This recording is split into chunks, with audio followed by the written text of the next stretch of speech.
तो hello student, good morning. स्वागत है आपका फिर से ए फॉर अर्जुन क्लासेस में। तो लास्ट टाइम हम कुमाऊं कमिश्नर पढ़ रहे थे और कुमाऊं कमिश्नर में हमने पढ़ लिया था अर्शकिन तक। अर्शकिन तक शायद से हमारा कंप्लीट हो चुका था और कुमाऊं कमिश्नर की 2-3 क्लासेस आपने पीछे पढ़ भी ली होगी। होपफुली समझ में भी आ रहा होगा कि अंग्रेज़ों ने या कुमाऊं के कमिश्नरों ने कैसे कैसे उत्तराखंड में रूल एंड रेगुलेशन चलाया था। तो ये सारी चीज़ें आपकी समझ में आ रही होगी, ये मैं उम्मीद करता हूँ। आप नोट्स भी प्रॉपरली बना रहे होंगे। नहीं बना रहे हो तो बना लीजिएगा नोट्स। और कोई भी डाउट होता है तो मैं हमेशा से बोलता हूँ, आप व्हाट्सएप के थ्रू मुझे पूछ सकते हैं। मैंने नंबर भी स्क्रीन पे दे रखा था अपना, और बहुत सारे बच्चे कनेक्ट भी हुए इस तौर पे। तो चलते हैं यहाँ से थोड़ा आगे बढ़ते हैं। 1892 तक आप पढ़ चुके हैं। आज एक नए कमिश्नर को शुरू करते हैं जिनका नाम है डी.टी. रॉबर्ट्स। रॉबर्ट्स जी का कार्यकाल होता है शुरू। डी.टी. रॉबर्ट्स। आज की क्लास में हमारा पहला कुमाऊं का कमिश्नर कौन है? डी.टी. रॉबर्ट्स, जिनका कार्यकाल होता है 1892 से लेके 1894 तक। इनके शासनकाल में कुछ महत्वपूर्ण घटना तो होती नहीं है, बट क्या महत्वपूर्ण होता है, वो होता है एक चीज़ तो बहुत ही ज़्यादा महत्वपूर्ण हो जाता है। आपने एक चीज़ सुना होगा उत्तराखंड में, और वो है पशु चिकित्सा का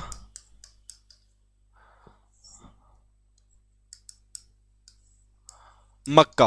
तो आपने पढ़ा है मेरे प्यारे दोस्तों, पशु चिकित्सा का मक्का किसे कहते हैं? तो पशु चिकित्सा का मक्का कहते हैं मुक्तेश्वर को। इसको पशु चिकित्सा का मक्का क्यों कहते हैं? क्योंकि यहाँ पर पशुओं की बीमारी के लिए खोजबीन जांच पड़ताल की जाती है, आप सभी लोग जानते हो। तो यहाँ पे क्या बना? वेटरनरी रिसर्च इंस्टीट्यूट या भारतीय पशु चिकित्सा अनुसंधान संस्थान। तो कभी आपसे क्वेश्चन आएगा, भारतीय पशु चिकित्सा अनुसंधान संस्थान कहाँ है भाई? तो भारतीय पशु चिकित्सा अनुसंधान संस्थान, तो वो आपके पास समझ में आ चुका है कहाँ है। तो आपको अब समझ में आ गया होगा, वो है आपका मुक्तेश्वर में। भारतीय पशु चिकित्सा अनुसंधान संस्थान। अगर कभी आपसे पूछा जाएगा तो आप सभी लोग जानते हैं इसका सही आंसर क्या है। इसका सही आंसर है मुक्तेश्वर में। ये बात आप जान चुके होंगे। अब आगे बढ़ते हैं कि मुक्तेश्वर में पशु चिकित्सा अनुसंधान संस्थान तो बना, सर आपने ये बता दिया, पर ये भी बता दो ये बना कब। तो इसकी कहानी उत्तराखंड की नहीं है। भले में से उत्तराखंड में पढ़ रहे हैं, मुक्तेश्वर में पढ़ रहे हैं और रॉबर्ट्स के शासनकाल में पढ़ रहे हैं, परंतु मैं आपकी जानकारी के लिए बता दूं, ये ऑलरेडी पहले कहाँ पे था? ये था यूपी में। यूपी के था बरेली के इज्जतनगर में। तो इससे पहले यूपी में था। यूपी में था तो इसका नाम क्या था वो जानना हमारे लिए ज़रूरी है। उत्तराखंड में तो बाद में आया है। तो जब ये यूपी में था इसका नाम था बैक्टीरियोलॉजिकल लेबोरेटरी। इसका नाम क्या था? बैक्टीरियोलॉजिकल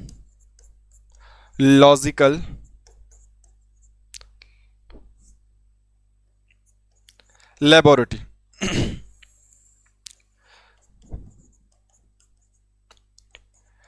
तो मेरे प्यारे दोस्तों, अगर क्वेश्चन आएगा जो पशु चिकित्सा अनुसंधान संस्थान वर्तमान में आप पढ़ रहे हो मुक्तेश्वर में है, बट ये प्रारंभिक रूप से कहाँ था? तो ये प्रारंभिक रूप से यहाँ पे लिख देता हूँ मैं, यूपी में था। यूपी के भी कहाँ पर था? तो बरेली में था। और बरेली में भी कौन सी जगह पे था? तो ये था इज्जतनगर में। तो ये होता था वहाँ पे सिचुएटेड था। कुल मिला के आप बरेली याद रख सकते हैं। अगर पूछा जाएगा पशु चिकित्सा अनुसंधान संस्थान पहले कहाँ पे था, तो ये यहाँ पे था बरेली के इज्जतनगर में। और जब ये बरेली में बना था तो सर इसकी डेट क्या थी? तो इसकी डेट थी मेरे प्यारे दोस्तों 1889। और 1889 में ही ये बरेली में बना था। और उसके बाद वर्तमान में तो हम कहाँ पे पढ़ रहे थे? मुक्तेश्वर में। जब प्रारंभिक रूप से बना था कहाँ पे बना था? बरेली में। और अभी कहाँ है? मुक्तेश्वर में।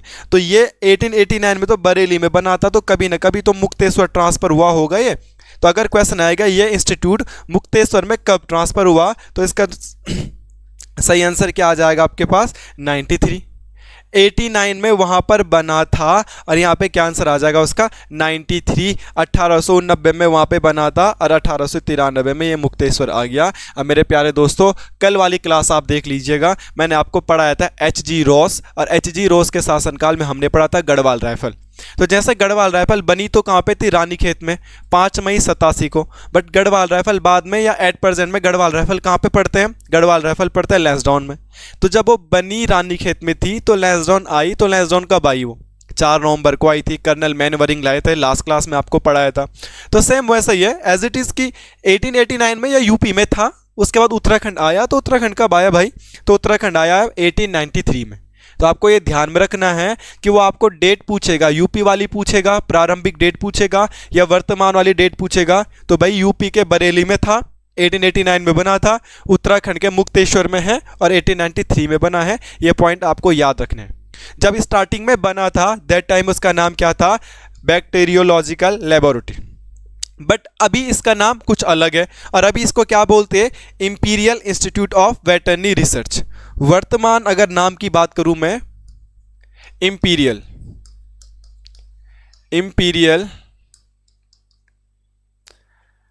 Institute of veterinary research. तो अगर क्वेश्चन आएगा इसका नाम परिवर्तित कब हो गया, तो आपको ये भी एक क्वेश्चन याद रखना है, और सर ये नाम परिवर्तित हुआ था 1925 में। तो बड़ा इंपॉर्टेंट क्वेश्चन आ गया। पहले तो इसका प्लेस चेंज हुआ, तो प्लेस कब चेंज हुआ, बना कब था, दोबारा रिवीजन करिए, बना 1889 में था और इसने जगह कब बदल दी, उत्तराखंड कब आया, 1893 में। और यहाँ तक तो बात ठीक है। और इसने इसके बाद एक और डेट आती है 1925, और 1925 में क्या करता है, 1925 में तो नाम ही बदल देता है, imperial institute of veterinary research. तो क्वेश्चन आएगा इसका नाम imperial institute of veterinary research कब पड़ा मेरे प्यारे दोस्तों, तो आपका सही आंसर क्या होगा, 1925 में पड़ गया। तो चीज़ें कैसे कैसी चेंज हो रही है ये भी आप देख लीजिएगा, क्या है क्या नहीं है। अब यहाँ पर पशुओं की चिकित्सा से संबंधित खोजबीन होती है, और यहाँ पे एक खोज हुई थी जो है रानीखेत बीमारी। मैंने आपको कल परसों भी पढ़ा है, रानीखेत एक बीमारी है। देखो यहाँ पे 2-3 क्वेश्चन निकल के आते हैं। एक तो आप हिंदी की तैयारी कर रहे होंगे, हिंदी पढ़ रहे होंगे, तो बीमारी शुद्ध वर्तनी में ऐसे लिखते हैं, बड़ी ई की मात्रा आती है, नॉर्मल हम बोलते थे ना बीमार, वह बीमार होता है, ठीक है, ये ध्यान रखना। तो रानीखेत एक बीमारी है, इसकी खोज भी यही हुई थी। और रानीखेत बीमारी है तो ये बीमारी किस पे होती है, तो ये बीमारी होती है मुर्गियों पर। कहते हैं अगर इस बीमारी का टीका यहाँ पर बनाया नहीं जाता तो वर्तमान में पोल्ट्री फार्म वाला बिजनेस होता ही नहीं, मुर्गियों का व्यापार, मुर्गियों का बिजनेस या मुर्गियों को पाला ही नहीं जा सकता था अगर इस टीके की खोज नहीं होती। तो समटाइम क्वेश्चन आएगा आपके पास, निम्न में से रानीखेत क्या है, तो आप सब लोग ये मत कर देना कि रानीखेत एक शहर है। रानीखेत एक शहर है, बिल्कुल सही है, मगर शहर ऑप्शन में नहीं है, तो रानीखेत एक बीमारी है। रानीखेत एक सिटी भी उत्तराखंड में, तो ये ध्यान में रखिएगा। तो रानीखेत बीमारी की खोज भी यहीं पर हुई थी, ये पॉइंट आपको ध्यान रखना है। इसके बाद यहाँ पर एक और बीमारी की खोज हुई थी, और वो बीमारी है सर्रा रोग। सर्रा रोग के टीके की खोज भी यही हुई थी, जो पशुओं के पैरों में फैलता है, घोड़ों या गायों के पैर में फैलता है ये बीमारी। तो इस बीमारी के टीके की खोज भी यहीं पे हुई थी। और एक और बीमारी है जिस बीमारी का टीका यहाँ पे बताया गया था, वो है रिंडरपेस्ट। तो ये 3 बीमारियां हैं जो पशुओं में होती है, और बहुत बड़े लेवल पे इससे पशुओं को हानि होती थी। और इन तीनों बीमारियों के टीके की खोज पशु चिकित्सा अनुसंधान संस्थान में हुई थी। कब बना था, कहाँ बना था, कब ट्रांसफर हुआ और कब नाम परिवर्तित हुआ, ये सारे पॉइंट मैंने आपके सामने लिख दिए। एंड द लास्ट पॉइंट अगर आपको लिखना है कि इसको बनाया किसने, तो उनका नाम था प्रोफेसर लिंगार्ड। अगर कभी आपसे ऐसा क्वेश्चन आ जाएगा या आप क्वेश्चन कर रहे होंगे सर इतनी सारी चीज़ें बता दी बट ये बनाया किसने है, तो ये सारी चीज़ें बनाई है प्रोफेसर लिंगार्ड ने। और ये सारी चीज़ें कहाँ हैं, मुक्तेश्वर में। तो मुक्तेश्वर के बारे में बहुत इंपॉर्टेंट डाटा मैंने बोर्ड पे लिखा है, 2 स्लाइड में लिखा है, और होपफुली ये समझ में भी आ गया होगा कि मुक्तेश्वर इंपॉर्टेंट क्यों है हिस्ट्री के पॉइंट ऑफ व्यू से। अब मुक्तेश्वर को ज्योग्राफी के पॉइंट ऑफ व्यू से अगर आप देखना चाहो, हिस्ट्री पॉलिटी को सब जोड़कर अगर आप पढ़ना चाहो, तो मैं एक्स्ट्रा फैक्ट में यहाँ पे लिख देता हूँ आपकी सुविधा के लिए। मुक्तेश्वर में ही एक जलप्रपात है जिसका नाम है भालूगढ़ जलप्रपात। भालूगढ़ जलप्रपात। और उत्तराखंड के ज्योग्राफी में वाटरफॉल पूछे जाते हैं बहुत बड़े लेवल पे, और अगर आपसे पूछा जाएगा भालूगढ़ वाटरफॉल का है, तो आपका सही आंसर क्या होगा, मुक्तेश्वर में। भालूगढ़ वाटरफॉल कहाँ है, मुक्तेश्वर में है। और यह भी क्वेश्चन आ सकता है एक्स्ट्रा फैक्ट ज्योग्राफी में, उत्तराखंड का सबसे ठंडा स्थान कहाँ है, तो लगभग उत्तराखंड का जो सबसे ठंडा स्थान है वो ऑल्सो क्या है, मुक्तेश्वर में। ये पॉइंट भी आपको ध्यान में रखना है, मुक्तेश्वर के बारे में एक्स्ट्रा फैक्ट है। तो मुक्तेश्वर के बारे में हिस्ट्री में पशु चिकित्सा अनुसंधान संस्थान या पशु चिकित्सा का मक्का जो कहते हैं वो मैंने आपको बता दिया। कब इसका नाम परिवर्तित हुआ, कब ये बना था, कैसे कैसे डेट्स इसके आती है वो मैंने बता दिया है। और 2 क्वेश्चन एक्स्ट्रा फैक्ट ज्योग्राफी के थे, तो ये 2 पॉइंट में मैंने आपको बता दिए। तो प्लीज़ याद करिएगा। तो ये शासनकाल था डी.टी. रॉबर्ट्स का, और होपफुली आपको इसने इन चीज़ों के बारे में कंफर्म चीज़ें याद भी हो गई होगी। आगे बढ़ते हैं। अब हमारे पास नए कमिश्नर आएंगे और नए कमिश्नर कुछ करते नहीं है, इनका नाम है ई ग्रीक। इनका नाम होता है ई ग्रीक। ई ग्रीक का कार्यकाल तो ठीक ठाक लंबा है, 4-5 साल तक ये काम करते हैं। 94 से लेके 98 तक ई ग्रीक का काम चलता है, पर इनके शासनकाल में कुछ भी ऐसी खास घटना होती नहीं है। इनके शासनकाल में एक घटना यही होती है, और क्या इनके बारे में बोला जाता है, इनके शासनकाल में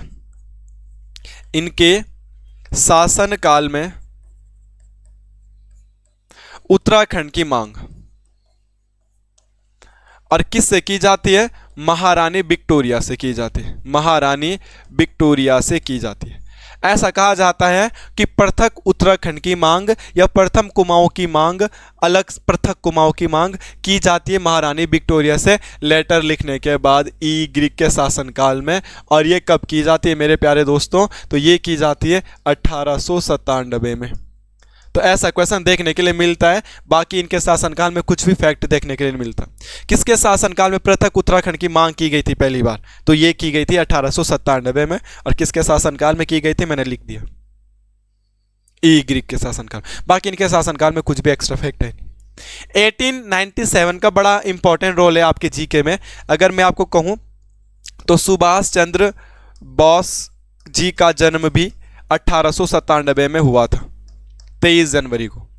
और इनका जो जन्म हुआ था, एक्स्ट्रा फैक्ट है, ई ग्रीक के बारे में नहीं है, 1897 में हुआ था।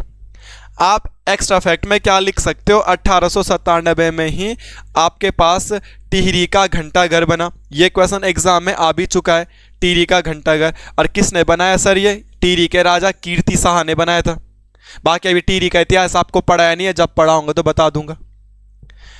और मैं हूँ कोटद्वार का रहने वाला, और 1897 में ही कोटद्वार का रेलवे स्टेशन बना था। अगर क्वेश्चन आएगा कोटद्वार रेलवे स्टेशन का निर्माण कब हुआ, तो वो भी कब हुआ था, आपका 1897 में। अब पौड़ी गढ़वाल का एकमात्र रेलवे स्टेशन है कोटद्वार।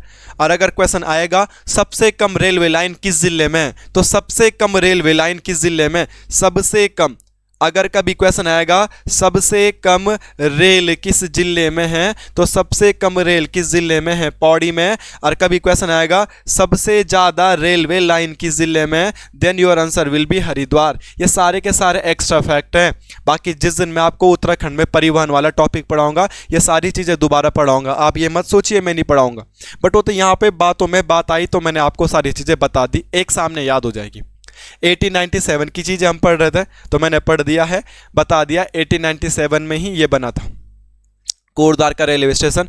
पौड़ी का एकमात्र रेलवे स्टेशन है वर्तमान में, और सबसे कम रेलवे लाइन भी पौड़ी में है, और सबसे ज़्यादा रेलवे लाइन कहाँ आपका, हरिद्वार में है। तो होपफुली चीज़ें क्लियर हो रही होगी, होपफुली चीज़ें समझ में भी आ रही होगी, और आप याद भी कर रहे होंगे, पढ़ भी रहे होंगे, नोट्स भी बना रहे होंगे। कोई भी प्रॉब्लम होती है तो प्रॉब्लम का सॉल्यूशन आप व्हाट्सएप पे पूछ सकते हैं मुझे, मैंने नंबर लास्ट पिछली क्लासेस में आपका दिया हुआ है। तो ये सारी चीज़ें क्लियर है। इसके अलावा 1897 में जहाँ तक मुझे याद आ रहा है, उत्तराखंड के एक क्रांतिकारी थे मोहन सिंह मेहता। तो मोहन सिंह मेहता का जन्म भी हुआ था। मोहन सिंह मेहता का जन्म, अभी तो क्वेश्चन पूछता नहीं है ऐसा, मगर जब तक यूके SSSC पेपर कराता था तो वो पूछ लेता था ऐसे क्वेश्चन। बाकी सुभाष चंद्र बोस का जन्म कहाँ हुआ है, सुभाष चंद्र बोस का जन्म हुआ था उड़ीसा के कटक में, और ये कटक उड़ीसा में है। और कटक क्यों फेमस है, तो यहाँ पे नेशनल राइस रिसर्च इंस्टीट्यूट है। नेशनल राइस रिसर्च इंस्टीट्यूट कहाँ पे है, भारत का कटक में। भारतीय राष्ट्रीय चावल अनुसंधान संस्थान, अगर क्वेश्चन आएगा राष्ट्रीय चावल अनुसंधान संस्थान कहाँ है, तो राष्ट्रीय चावल अनुसंधान संस्थान राइस रिसर्च इंस्टीट्यूट कटक, और कटक खुद कहाँ है, उड़ीसा में। यहीं पे सुभाष चंद्र बोस जी का क्या हुआ था, जन्म हुआ था। अगर आपको राष्ट्रीय चावल अनुसंधान संस्थान पता चल गया है तो आपको अंतर्राष्ट्रीय चावल अनुसंधान संस्थान भी पता होना चाहिए। और अगर question international rice research institute पूछ लेगा तो फिलीपींस की राजधानी है मनीला, और फिलीपींस की राजधानी मनीला में ही ये अंतर्राष्ट्रीय राइस रिसर्च इंस्टीट्यूट है, मनीला। तो ये कुछ एक्स्ट्रा फैक्ट है। ई ग्रीक के बारे में तो कोई डाटा नहीं था, मगर ई ग्रीक के समकक्ष मैंने आपको कुछ एक्स्ट्रा फैक्ट लिखा दिए हैं, और होपफुली आप इनको याद भी कर लोगे। तो एक्स्ट्रा फैक्ट को जरूर आप नोट करें कॉपी में। कई बार ऐसा होता है कि जो टॉपिक हम पढ़ रहे होते हैं वो पेपर में नहीं आता, उसके रिगार्डिंग हमने कुछ और पढ़ा था वो पेपर में आ जाता है। बाकी सारी की सारी चीज़ें हैं तो आपके काम की, तो आप इन्हें नोट डाउन कर सकते हैं। बाकी पढ़ाने के तरीके में कोई भी कमी होगी तो आप मुझे सजेशन दे सकते हो कि सर ऐसा नहीं ऐसा करिएगा, तो आप मुझे मेरी गलतियां बताओगे तो मैं उन कमियों को दूर करूंगा, और उन कमियों को दूर करूंगा तो मेरा ही फायदा होगा। तो इसलिए आप कमियां बता सकते हैं बेझिझक होकर कमेंट में। आगे बढ़ते हैं मेरे प्यारे दोस्तों। अब नए कमिश्नर बनेंगे आपके पास ग्रीक के बाद, तो उनका नाम होगा हैम्बलिन। तो अब नए कमिश्नर का नाम लिखेंगे R.E. हैम्बलिन, R.E. हैम्बलिन। अब नए कमिश्नर बने हैं कुमाऊं के, इनका नाम है हैम्बलिन। इनके शासनकाल में भी कुछ खास घटनाएं नहीं होती। 1899 से लेके 1902 तक इनका शासनकाल चलता है, और पढ़ने की कोशिश करते हैं इनके शासनकाल में एक आधा पॉइंट जो होता है वो क्या होता है। इनके शासनकाल में इंपॉर्टेंट पॉइंट ये एग्जाम में आ चुका है, और ये है 1900 में। अगर क्वेश्चन आएगा 1900 में क्या हुआ था, तो देहरादून को रेलवे लाइन से जोड़ा गया था। ये क्वेश्चन आपने एग्जाम में भी पढ़ा होगा, दून को रेलवे लाइन द्वारा जोड़ा गया था। मेरे को अंग्रेजी तो आती नहीं है, स्पेलिंग खुद से लिख लीजिएगा, रेलवे लाइन द्वारा जोड़ा गया था। अंग्रेजी में थोड़ा हाथ तंग है, इसलिए स्पेलिंग खुद से लिखिएगा, जैसे भी लिखिएगा, मुझे ज़्यादा इससे लेना देना नहीं है। बट ये क्वेश्चन एग्जाम में आ चुका है। देहरादून को रेलवे लाइन द्वारा कब जोड़ा गया था, तो देहरादून को रेलवे लाइन द्वारा जोड़ा गया था 1900 में, ठीक 1900 में। और उस समय कुमाऊं कमिश्नरी के पद पे कौन बैठा है, हैम्बलिन। ये पॉइंट आप ध्यान में रखिएगा। इसमें एक्स्ट्रा फैक्ट लिखना है, मैंने पुरानी क्लास में नहीं बताया है तो यहाँ पे बता देता हूँ, याद आ गया। 1896 में हरिद्वार को जोड़ा गया था। अगर हरिद्वार में रेलवे लाइन कब आई, तो 1896 करेंगे, और देहरादून में रेलवे लाइन कब आई, उसके 4 साल बाद 1900 करेंगे। और ये देहरादून वाला क्वेश्चन एग्जाम में आ चुका है। बाकी इन सारी चीज़ों को हम दोबारा तब पढ़ेंगे मेरे प्यारे दोस्तों, जब हम उत्तराखंड में परिवहन पढ़ेंगे। कोई प्रॉब्लम नहीं होनी चाहिए। अभी तो हम कुमाऊं के कमिश्नर पढ़ रहे, तो वही सारी चीज़ें पढ़ सकते हैं जो कुमाऊं कमिश्नर के शासनकाल में हुआ है। इसके शासनकाल में एक और चीज़ हुई है, और इनके शासनकाल में अगली जो चीज़ होगी वो 1901 होगी। और 1901 में एक संगठन बना था जिसका नाम है गढ़वाल यूनियन। गढ़वाल यूनियन बड़ा इंपॉर्टेंट है, कभी क्वेश्चन आएगा गढ़वाल यूनियन कब बना, तो गढ़वाल यूनियन कब बना, आप बोलोगे 1901 में बना था। इस समय कौन है आपके कुमाऊं के कमिश्नर, हैम्बलिन। इसके बाद लास्ट पॉइंट लिखना होगा आपको, तो Almora jail, sorry Nainital jail बनी थी, और नैनीताल जेल बनी थी 1902 और 3 में बनी थी। और एक और चीज़ बन गई आपके पास, नैनीताल जेल। मैं आपसे रिक्वेस्ट करता हूं, इसका मतलब ये नहीं कि 13 जिले और हमको 13 जिलों की जेलें याद करनी है। लगभग वर्तमान में सभी जिलों में जेल है। उत्तरकाशी में शायद से जेल नहीं है। उत्तरकाशी के जो कैदी होते हैं वो टीरी वाली जेल में आते हैं। आप बंदी रक्षक का पेपर निकाल के बंदी रक्षक में भर्ती हो जाओगे तो फिर आपको पता चल जाएगा। तो लगभग हर जिले में बाकी जेल देखने के लिए मिलती है। हरिद्वार में जेल है, देहरादून में जेल है, टिहरी में जेल है, हमारी पौड़ी में जेल है, नैनीताल में जेल है, सितारगंज में है। तो कहने का सिर्फ और सिर्फ मेरा ये मतलब है, हमें गूगल करके पर्टिकुलरली याद नहीं करना, रटना नहीं है कि कहाँ जेल कब बनी। जो किताबों में वो पढ़नी है। और किताबों में 3 जेलों का नाम आता है हिस्ट्री में, और ये तीनों जेल मैं आपको पढ़ा चुका हूँ। फर्स्ट वन, पहली जेल अल्मोड़ा जेल, जहाँ पे जवाहरलाल नेहरू को भी कैद किया गया था भारत छोड़ो आंदोलन के दौरान, और अल्मोड़ा जेल बनी थी 1816 में।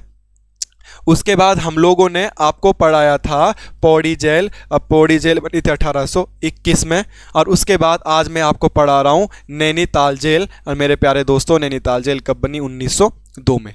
ये चीज़ें मैं आपको ऑलरेडी पढ़ा भी चुका हूँ, मगर जेल की बात चल रही थी तो तीनों एक सामने बन गए। थाने अलग है, जेल अलग है। थानों में भी 3 थाने आपके पास आते हैं, और तीनों थाने में आपको पढ़ा भी चुका हूँ। सबसे पहले पूछा जाता है अल्मोड़ा थाना। अल्मोड़ा थाना, तो अल्मोड़ा थाना अगर आपसे पूछा जाएगा तो 1837 में बनता है। उसके बाद अगर आपसे पूछा जाएगा नैनीताल थाना, तो नैनीताल थाना 1843 में बनता है। और फिर अगर आपसे पूछा जाएगा रानीखेत थाना, तो रानीखेत थाना बनता है आपका 1869 में, जब सर हेनरी रेमजे को मैंने आपको पढ़ाया होगा, तो हेनरी रेमजे के शासनकाल में बना था रानीखेत थाना। तो ये 3 थाने और 3 जेल की डेट आपको याद रखनी पड़ेगी, बाकी आपको कुछ याद रखने की जरूरत नहीं है। तो ये था हैम्बलिन के शासनकाल में 2-3 पॉइंट हुए थे। ये देहरादून वाला पॉइंट याद रख लीजिएगा। गढ़वाल यूनियन बनी थी और नैनीताल जेल बनी थी। तो होपफुली R.E. हैमलिन के शासनकाल में जो भी बातें हुई है वो आपको भी क्लियर हो गई होगी और अब आपको भी याद हो गया होगा। प्लीज़ इन सारे नोट्स को नोट करें और उतारिए, याद करिए, रिवीजन करिए। विदाउट रिवीजन तो चीज़ें नहीं हो पाएगी। आगे बढ़ते हैं, एक नया कमिश्नर को पढ़ने की कोशिश करते हैं। उनका नाम है एम शेक्सपियर। शेक्सपियर के शासनकाल में कुछ चीज़ें होती नहीं है। नया कमिश्नर आएगा, उनका नाम है एम शेक्सपियर और इनके शासनकाल में कुछ चीज़ें खास होती नहीं है। 1903 में ये कुमाऊं के कमिश्नर के पद पर बैठते हैं और 2 साल तक ही कुमाऊं के कमिश्नर बन पाते हैं। बाकी इनके शासनकाल में कुछ खास चीज़ें होती नहीं हैं। इनके शासनकाल में एक चीज़ ज़रूर हो जाती है जो कल परसों बंदी रक्षक के पेपर में भी पूछा गया था। एक समाचार पत्र था जिसका नाम था गढ़वाली। तो इन्हीं के शासनकाल में 1905 में एक समाचार पत्र निकला था जिसका नाम था गढ़वाली समाचार पत्र। बाकी कुछ खास चीज़ें इसके शासनकाल में देखने के लिए मिलती नहीं है, तो आप नॉर्मल लिख सकते हैं क्योंकि 24 के नाम लिखाने पड़ेंगे तो आप लिख सकते हैं। अब इसके बाद एक नए कमिश्नर बनेंगे जिनका नाम है J.S. कैंपबेल और कैंपबेल के शासनकाल में चीज़ें होती है ठीक ठाक से। J.S. कैंपबेल। कैंपबेल के शासनकाल में कौन सी बातें होती है, कौन सी चीज़ें होती है, आओ इसको पढ़ने की कोशिश करते हैं। और कैंपबेल का कार्यकाल जो होता है 1906 से लेके 1914 तक होता है। काफ़ी लंबा कार्यकाल रहा है, लगभग 8 साल का इनका कार्यकाल रहा है। तो 8 साल में कैंपबेल ने क्या क्या काम किया और 8 साल में कैंपबेल के शासनकाल में क्या हुआ। कैंपबेल के शासनकाल की एक घटना जो आप सब लोगों को पहले से भी याद होगी, मगर जिनको नहीं है वो नोट डाउन करें, एग्ज़ाम में आने के सबसे ज़्यादा चांस। पहली घटना 1908 में इनके शासनकाल में बनी थी और इनके शासनकाल में क्या बनी थी? Coolie agency. The most important question, coolie agency कब बनी? तो कुली एजेंसी बनी थी 1908 में। अब क्वेश्चन आता है कि कुली एजेंसी 1908 में बनी तो किसने बनाई थी? तो कुली एजेंसी बनाई थी जोध सिंह नेगी ने। कुली एजेंसी किसने बनाई थी? तो कुली एजेंसी बनाई थी जोध सिंह नेगी ने। ये भी आपको पॉइंट ध्यान में रखना है। और कुली एजेंसी का जो अध्यक्ष था, कुली एजेंसी का जो अध्यक्ष था उनका नाम क्या था? स्टोवेल था। उनका नाम क्या था? स्टोवेल था। मेरे प्यारे दोस्तों, उत्तराखंड में कुली बेगार प्रथा चल रही थी। आप सुनिएगा बात को, कुली बेगार प्रथा की जब मैं क्लास लूँगा तो पूरी एक क्लास कुली बेगार प्रथा पे चलेगी। आने वाले समय में हम जरूर पढ़ेंगे उसे, तो काफ़ी वो लेंथी है। कुली बेगार क्या था? आप भी तो नौकर बनने की तैयारी कर रहे हो, या हम किसकी तैयारी कर रहे हैं? नौकर की। और हम नौकर बन जाते हैं और खुश हो जाते हैं। अगर आप सरकारी नौकरी की तैयारी कर रहे हो तो नौकरी तो है, वो नौकरी मतलब नौकर, बस आप सरकार के नौकर कहलाओगे। आप चाहे कांस्टेबल बन जाओ, एसआई बन जाओ, पटवारी बन जाओ, हो तो नौकर, बस वो सरकार के नौकर हो, इसलिए वो खुश हो जाते हैं। पहले ज़माने में हम सरकार का काम कर रहे थे, राजा महाराजाओं का काम कर रहे थे, कमिश्नरों का काम कर रहे थे, बट हमको पैसा नहीं मिलता था। आजकल हम नौकर बनते हैं, नौकरी करते हैं गवर्नमेंट की, हमें पैसा मिलता है, सैलरी मिलती है। और दैट टाइम में हम सरकार का कोई काम करते थे तो सैलरी नहीं मिल रही थी। उसी के लिए बोला जाता कुली बेगार। कुली तो बन गए मगर फ्री में काम करना पड़ता था और उसके लिए बहुत यातनाएं भी सहनी पड़ती थी। कुली बेगार के भी अलग अलग प्रकार होते, तो 3 प्रकार की कुली बेगार प्रथा होती थी जब मैं आपको पढ़ाऊंगा। तो उसी कुली बेगार प्रथा में हेल्प करने के लिए बनाई गई थी कुली एजेंसी। तो कुली एजेंसी कौन बनाता है? जोध सिंह नेगी जी बनाते, 1908 में बनाते हैं। और कुली एजेंसी का जो प्रथम अध्यक्ष थे उनका नाम था स्टोवेल।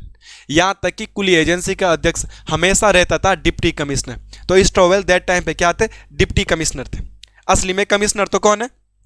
कैंपबेल। कमिश्नर तो कौन है? कैंपबेल। मगर स्टोवेल कौन है? तो स्टोवेल है डिप्टी कमिश्नर। और यह फिक्स था कि जो भी डिप्टी कमिश्नर बनेगा वो डिप्टी कमिश्नर अपने आप में कुली एजेंसी का क्या हो जाएगा? अध्यक्ष हो जाएगा।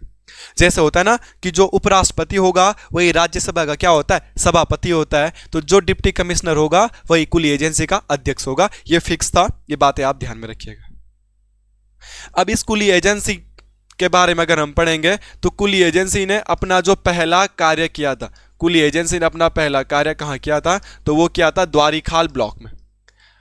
हमारे गांव के अगल बगल एक जगह द्वारीखाल, तो ये द्वारीखाल एक ब्लॉक है, तो द्वारीखाल ब्लॉक में ही उन्होंने पहला कार्य किया था। कुली एजेंसी ने अपना पहला कार्य कहाँ किया था? द्वारीखाल ब्लॉक में। आगे जाके 1923 में कुली एजेंसी बंद भी हो जाती है, बट फिलहाल के लिए ये पॉइंट आपको ध्यान में रखने।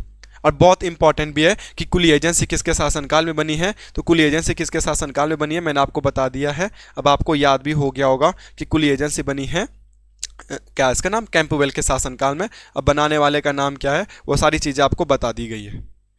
इसके अलावा क्या हुआ इनके शासनकाल में,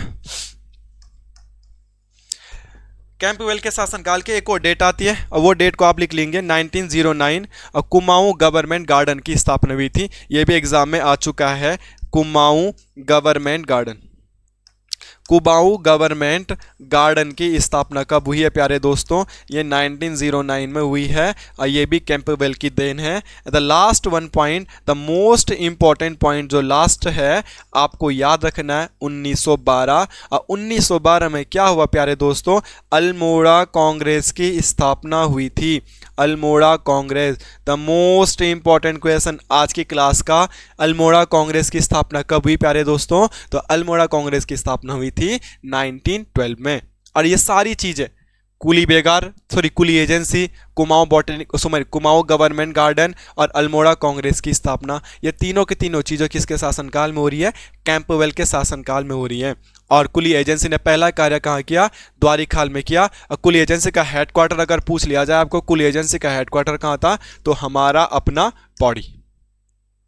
बाकी जब मैं कुली बेकार पर पढ़ाऊंगा तो कुली एजेंसी जरूर पढ़ाऊंगा उस समय, तो उस समय तो हम पूरी डिटेल इस पे चर्चा करने वाले हैं। बट फिलहाल के लिए जो थोड़ा बहुत कमिश्नर में हम पढ़ सकते थे वो सारी चीज़ें मैंने रिलेट करके एक सामने आपको लिखा दी है।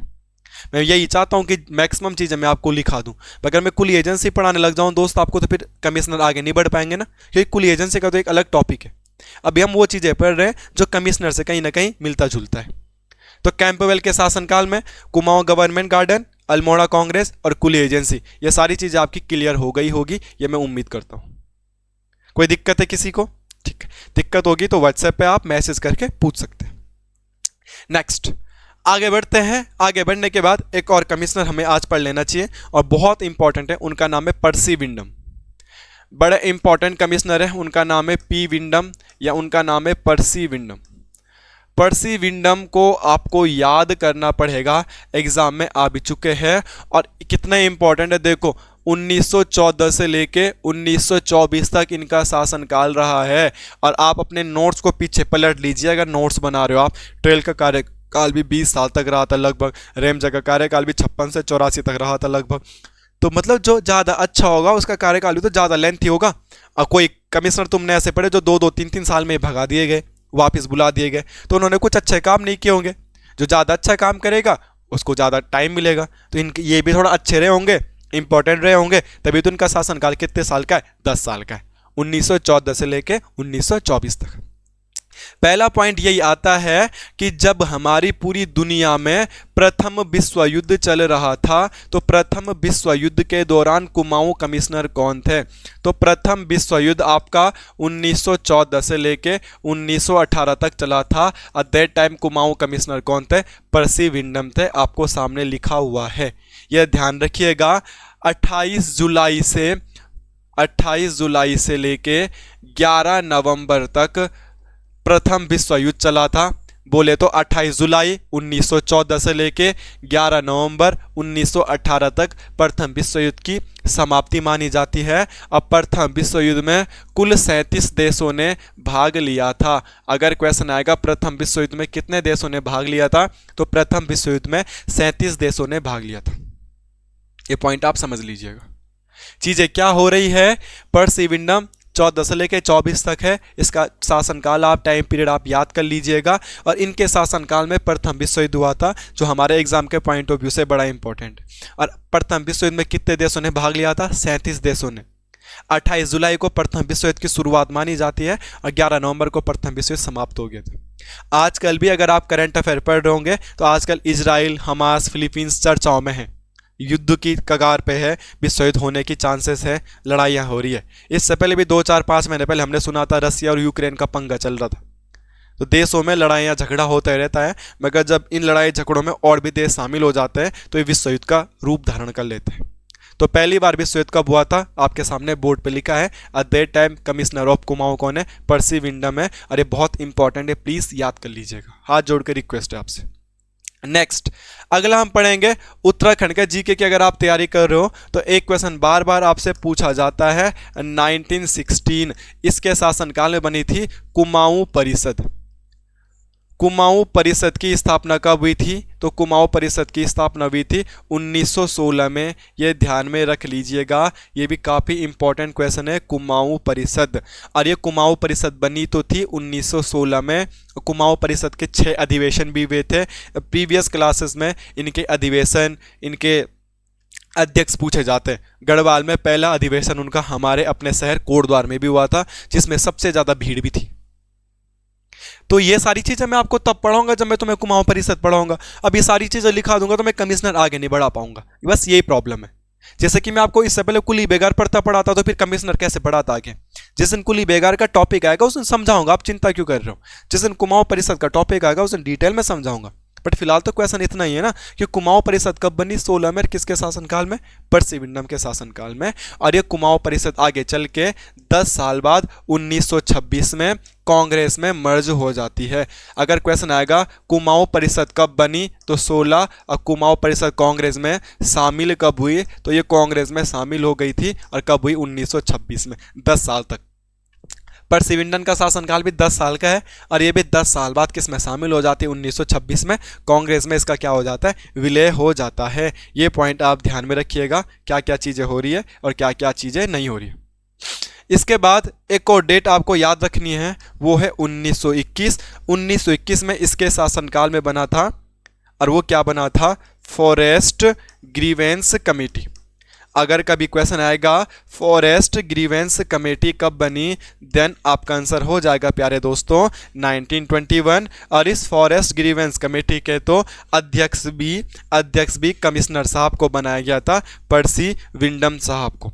तो क्वेश्चन आएगा फॉरेस्ट ग्रीवेंस कमेटी कब बनी, तो आप तो कर दोगे 1921 में। बट फॉरेस्ट ग्रीवेंस कमेटी के अध्यक्ष कौन थे? तो इसके अध्यक्ष भी खुद कौन थे? जो हमारे उस समय कुमाऊं के कमिश्नर हैं, और उन कमिश्नर का नाम क्या है वो आपके सामने लिखा हुआ है। आप सब लोगों को पता है कि क्या है क्या नहीं है। अब इनके शासनकाल की सबसे महत्वपूर्ण घटना जो हो सकती है वो है कुली बेगार प्रथा का अंत। मेरे प्यारे दोस्तों, कुली बेगार पूरे उत्तराखंड की कोचिंग में, तैयारी में बार बार आता रहेगा, और उत्तराखंड के एग्जाम के पॉइंट ऑफ व्यू से बड़ा इंपॉर्टेंट भी है। इससे पहले कुली एजेंसी आपने कैंपबेल के शासनकाल में पढ़ ली, मगर अब कुली बेगार प्रथा क्या हो जाती है? समाप्त हो जाती है।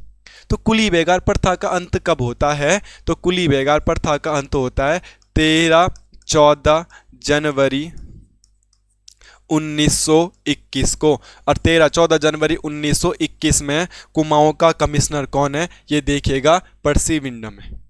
आप लाइन से लिख लीजिएगा। तो 13-14 जनवरी 1921 को कुली बेगार प्रथा का अंत हो गया। अगर बोलेंगे कहाँ हुआ है अंत, तो ये अंत हुआ था बागेश्वर में।